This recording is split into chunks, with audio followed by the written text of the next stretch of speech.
Montpellier, qui est une ville de la Méditerranée, possède dans son génome, dans ses chromosomes, tout l'ADN et l'ARN suffisant pour expliquer ses origines avec les grandes civilisations qui bordent le golfe méditerranéen. Et nous allons, dans les années à venir, continuer à les développer. Et je serai, et nous serons, avec l'équipe municipale, aux côtés de Anne-Marie, de Claudio, des maires qui sont là, du maire d'Alba, que je salue, des élus d'Aquapendante qui sont là aussi, et que je remercie pour leur présence à Montpellier, de mon ami Philippe Machetel, le maire de Saint-Guilhem-le-Désert, où je me rendrai bien évidemment après-demain.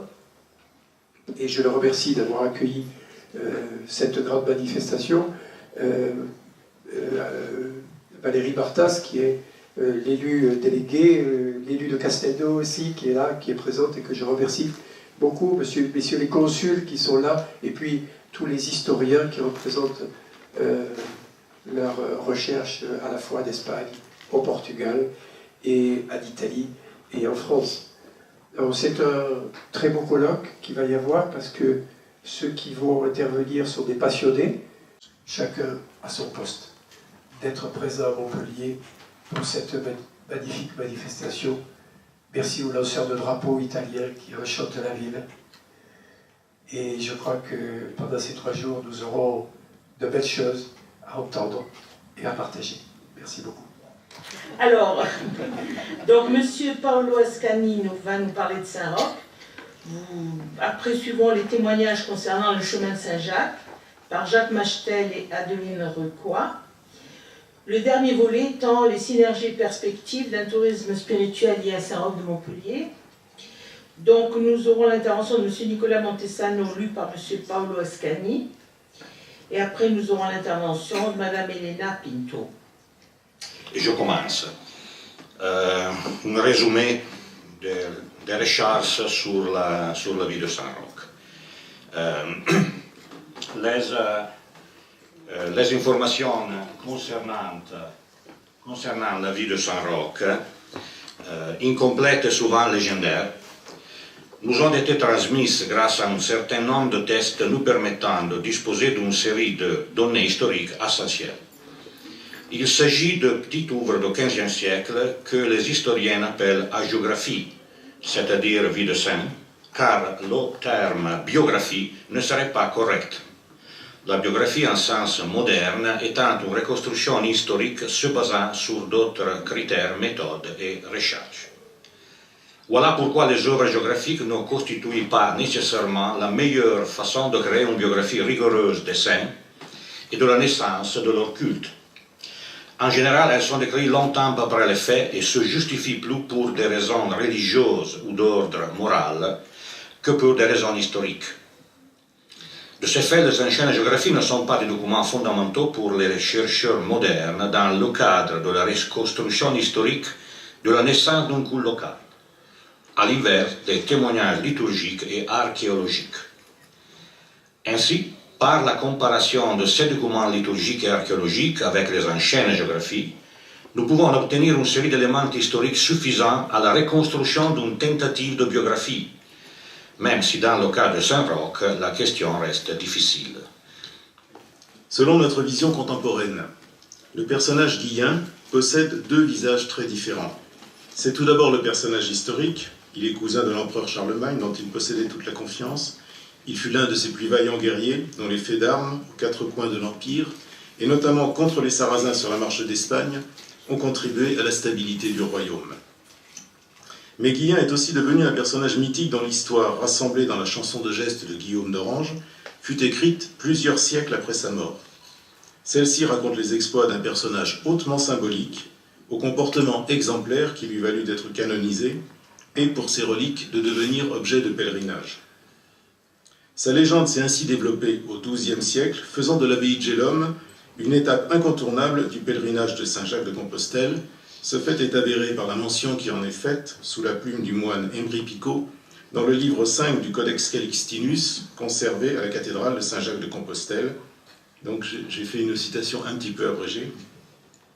Ils, les pèlerins, doivent rendre visite au corps du bienheureux confesseur Guillaume, le très saint porte-enseigne du roi Charlemagne dans la vallée de Gélone. Les chiffres donnés par l'Organisation mondiale du tourisme en 2016 indiquaient le chiffre de 330 millions de, je mets des guillemets, touristes religieux dans le monde. 330 millions de touristes considérés comme religieux, dont 40 millions en Italie, 19 millions en Espagne, 10 millions pour le seul sanctuaire de la Guadalupe au Mexique, à Mexico,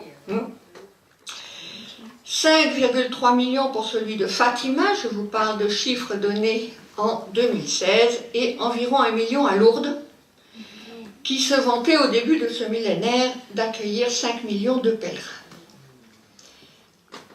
Pour celui qui étudie et qui connaît un petit peu le pèlerinage à Saint-Jacques-de-Compostelle, ces chiffres paraissent vertigineux. Ils sont difficilement comparables avec ceux qui caractérisent le pèlerinage à Saint-Jacques, puisque l'année dernière, le chiffre a atteint 278 000 pèlerins. Donc vous voyez que c'est quand même une courbe ascendante. Pour l'année 2017, ça va de janvier à juillet, évidemment, je n'ai pas mis le mois d'août forcément, ni la fin de l'année, mais vous voyez quand même que cette courbe est ascendante, avec des pics lors des années jubilaires, c'est-à-dire quand le 25 juillet, fête de la Saint-Jacques, tombe un dimanche. Alors, il est vrai que ces chiffres, 278 000 pèlerins l'année dernière, c'est les chiffres de ceux qui ont reçu le certificat de pèlerinage, la Compostela, et ne reçoivent le certificat de pèlerinage que ceux qui arrivent à Saint-Jacques, à pied, à cheval ou à bicyclette, et qui ont parcouru une distance minimum de 100 ou 200 km. Alors, n'ayons pas peur de rajouter d'autres motivations à celles purement religieuses du pèlerinage. Les exigences changent. Le pèlerin porte un intérêt croissant à d'autres contenus. En ces temps de déclin du consumérisme, on semble se diriger vers un tourisme à connotation spirituelle pour compenser le manque de sens apparent de la vie quotidienne. Il semble que nous soyons en cours d'invention d'une nouvelle approche du sacré. Un nouveau marché est en train d'émerger, composé de nouveaux acteurs et de nouveaux consommateurs, un marché spirituel animé par le besoin d'une connaissance exigeante en dehors des systèmes religieux réglementés. Ainsi, le patrimoine religieux bénéficie d'un intérêt croissant de la part du grand public. Les collectivités propriétaires d'un patrimoine religieux ont désormais à l'esprit que cultuel et culturel peuvent se conjuguer harmonieusement pour générer ainsi une nouvelle règle touristique. Pour les acteurs de l'industrie touristique, le tourisme religieux est une nouvelle dénomination des pèlerinages, puisque ceci entraîne des flux économiques, au même titre que le tourisme balnéaire, d'affaires ou thermal. Vu l'importance croissante des pèlerinages et des routes spirituelles pour le développement du tourisme dans le monde, l'Organisation mondiale du tourisme a organisé le premier congrès international sur le tourisme et les pèlerinages en septembre 2014 à Saint-Jacques-de-Compostelle et conclut par l'opportunité d'encourager la communication pluridirectionnelle entre les acteurs pour satisfaire les besoins des visiteurs, des pèlerins, de respecter les valeurs éthiques et les traditions millénaires des communautés religieuses et autochtones qui contribuent à préserver la durabilité, l'intégralité et l'équilibre des voies de pèlerinage, ainsi que des sites sacrés du patrimoine culturel. D'inciter, enfin, de nouvelles initiatives et la création de réseaux internationaux stimulant l'échange d'expériences dans le domaine de la recherche, de la formation, des professionnels du tourisme, de la promotion, du marketing et de la gestion des chemins de pèlerinage, en invitant les groupes religieux et les communautés locales à s'associer sur un pied d'égalité avec les autres partenaires au développement durable du tourisme spirituel. Maintenant, les opérateurs touristiques garantissent que toutes les destinations religieuses pour Fatima, qui reçoit 6 millions de personnes par an, environ 2% du total mondial des voyages de tourisme religieux. Le circuit des voyages religieux et culturels peut commencer à Lisbonne pour finir à Paris, y compris Covadonga en Fatima, Santiago de Compostela en Espagne, Lourdes, Lisieux en France. Pour ceux qui regardent à la nationalité des visiteurs, les Espagnols sont en majorité, suivis par les Italiens. Les premiers 10 pays sont la France, la Corée du Sud, Pologne, Brésil, États-Unis, Allemagne, Irlande, Royaume-Uni. Mais Portugal, il y a aussi des nouveaux routes de tourisme religieux et culturel. Un s'appelle Rota das Carmelitas, la route des Charmites. Un autre, Caminhos de Fátima, le chemin de Fatima. Et un autre, la route de Belmonte, qui est une des destinations de l'histoire des Juifs, de la communauté juive au Portugal. Le gouvernement, le tourisme portugais, l'Église catholique, les associations, les entrepreneurs veulent promouvoir Fatima comme un lieu de tourisme de longue année entière, profitant cette année l'arrivée du pape.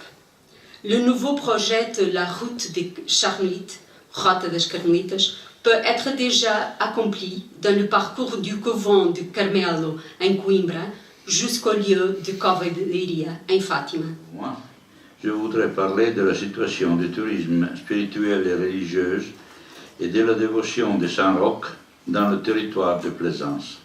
Dans le territoire que je dis, où il n'existe pas un pays, une ville, un village de petites chapelles qui sont dédiées à Saint-Roch. Mais jusqu'à quelqu'un avant, tu pouvais voir quand tu allais pour le séjour dans cette pays, les villes, des petites messes, comme se dire, vergognavano. Presque honteuse. Presque honteuses. Et des petits jeux de fêtes petits, sans enthousiasme. Donc, avec le rencontre de l'Association internationale Saint-Roch de Montpellier dans le 2000 en Italie, et justement à Sarmato, nous avons commencé à parler de culto rocchiano, de culte de Saint-Roch, pour recouvrir les traditions qu'il y avait encore dans la mémoire des personnes âgées. Je rappelle, avec le plaisir et beaucoup de nostalgie, la première rencontre avec le membre de l'association internationale, pendant quelle occasion nous avons parlé de notre tradition italienne et des traditions françaises, tradition de Saint-Roch bien sûr. Et nous avons fait promis entre nous que de ce moment-là, nous avons travaillé jusqu'à le culte et la tradition de Saint-Roch. Il pouvait être divulgué dans le plus possible dans le monde. Il est né comme ça. L'association italienne à Saint-Roch de Montpellier suit immédiatement par la création del Centro Studi Rocchiani, territoire italien comme Sarmato, Voghera et Piacenza, où Saint-Roch a vécu. Il a travaillé et est mort. Il doit créer, avec Nossaïd, un parcours de pèlerinage spirituel qui, en partant de Montpellier, il arrive à Voghera, Sarmato et Piacenza, enfin pour arriver vers Venise, où notre saint repose. Le parcours il doit être fait anche partendo, aussi au contraire, on va partir de Venise pour arriver à Montpellier. Ma contribution sera beaucoup plus modeste. On m'a demandé simplement de donner mon témoignage de ce que nous vivons au sanctuaire Saint-Roch de Montpellier tout au long de l'année. Ici, à Montpellier, l'histoire du midi de la France s'inscrit dans la pierre. Et le patrimoine religieux a beaucoup souffert des guerres de religion, puis de la Révolution. Ceci dit, même si nous avons un patrimoine religieux modeste, nous avons un grand saint, Saint-Roch, mondialement connu. Et tout l'enjeu, ce sera de faire parler les pierres pour qu'elles deviennent des pierres vivantes. Pour nous, l'engagement au service du tourisme va se vivre via deux services principaux, les équipes d'accueil dans les églises et les équipes de pastorale du tourisme. Les premiers, les équipes d'accueil, assurent un accueil de chaque personne franchissant la porte des églises. Ce service, sur les 3 lieux principaux, la cathédrale, Saint-Roch et Notre-Dame-des-Tables, mobilise à l'année une 60aine de bénévoles. Les seconds, donc la pastorale du tourisme, organisent des visites guidées, générales ou à thème. Ce service mobilise à l'année une dizaine de personnes. Les uns et les autres, les accueillants ou les guides, sont formés pour cette mission et s'engagent selon leurs possibilités, bien sûr. Mesdames, Messieurs, au terme de cette journée, je ne voudrais pas ajouter un discours trop long. Je pense que ce colloque a répondu aux objectifs que s'étaient fixés les organisateurs. Nous devons ceci à la grande qualité des intervenants, tant français qu'italiens. En choisissant de réunir un journaliste écrivain, une historienne docteur en architecture, un maire, un archiprêtre vicaire épiscopal, un directeur de recherche émérite au CNRS, le président de l'association San Rocco de Montpellier et bien sûr la présidente et fondatrice de l'association internationale Saint-Roch de Montpellier, on ne pouvait douter de la richesse et de la variété des interventions. Je voudrais, chers intervenants, vous féliciter pour la rigueur et l'exigence que vous avez apportées à vos prestations. Roch est notre enfant, il est l'essence même de notre ville. Lorsqu'une ville a en son sein un personnage si prestigieux, jamais elle ne l'exploitera, mais saura le mettre en valeur.